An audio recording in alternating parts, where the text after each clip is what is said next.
মাঝি, ছুচালো তার দাড়ি, গোপ তার কামানো, মাথা তার ন্যাড়া। তাকে চিনি। সে দাদাকে এনে দিত পদ্মা থেকে ইলিশ মাছ আর কচ্ছপের ডিম। সে আমার কাছে গল্প করেছিল। একদিন চৈত্র মাসের শেষে ডিঙিতে মাছ ধরতে গিয়ে হঠাৎ এলো কালবৈশাখী। ভীষণ তুফান, নৌকা ডোবে ডোবে।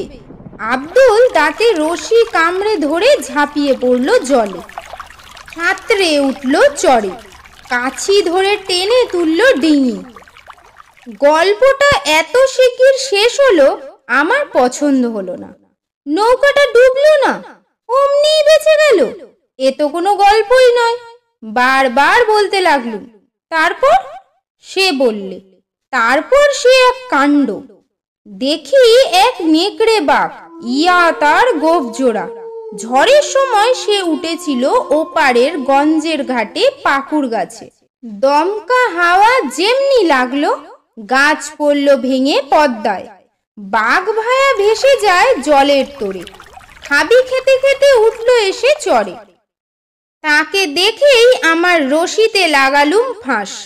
জানোয়ারটা এত বড় চোখ পাকিয়ে দাঁড়ালো আমার সামনে। সাঁতার কেটে তার জমে গিয়েছে খিদে। আমাকে দেখে তার লাল টকটকে জিভ দিয়ে নাল ঝরতে লাগলো। বাইরে ভেতরে অনেক মানুষের সঙ্গে তার চেনা জানা হয়ে গেছে, কিন্তু আব্দুলকে সে চেনে না। আমি ডাক দিলুম, আও বাছা। সে সামনের পা তুলে উঠতেই দিলুম তার গলায় ফাঁস আটকিয়ে। এই পর্যন্ত শুনেই আমি ব্যস্ত হয়ে বললুম, আব্দুল, সে মরে গেল নাকি? আব্দুল বললে, মরবে তার বাপের সাধ্যি কি? নদীতে বান এসেছে, বাহাদুরগঞ্জে ফিরতে হবে তো। ডিঙির সঙ্গে জুড়ে বাঘের বাচ্চাকে দিয়ে গুণ টানিয়ে নিলাম অন্তত 20 ক্রোশ রাস্তা। গো গো করতে থাকে। পেটে দিই দাঁড়ের খোঁজা। 10-15 ঘন্টায় রাস্তা 1.5 ঘন্টায় পৌঁছে দিলে। তারপরের কার কথা আর জিজ্ঞেস করো না বাবা, জবাব মিলবে না। আমি বললুম, আচ্ছা বেশ, বাঘ তো হলো, এবার কুমির? আব্দুল বললে, জলের ওপর তার নাকের ডগা দেখেছি অনেকবার। নদীর ঢালু ডাঙায় লম্বা হয়ে শুয়ে সে যখন রোদ পোহায়, মনে হয় ভারী বিচ্ছিরি হাসি হাসছে। বন্দুক থাকলে হয়তো মোকাবিলা করা যেত। লাইসেন্স ফুরিয়ে গেছে, কিন্তু মজা হলো।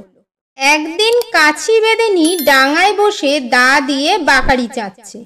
তার ছাগলছানা পাশে বাঁধা। নদী থেকে উঠে কুমিরটা পাঠার ঠ্যাং ধরে টেনে নিয়ে জলে চলল। বেদেনি একেবারে লাফ দিয়ে বসলো তার পিঠের ওপর।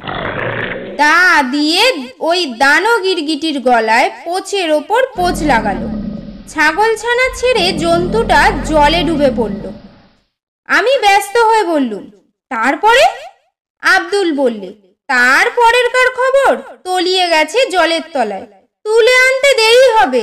আসছে বার যখন দেখা হবে চড় পাঠিয়ে খোঁজ নিয়ে আসবো।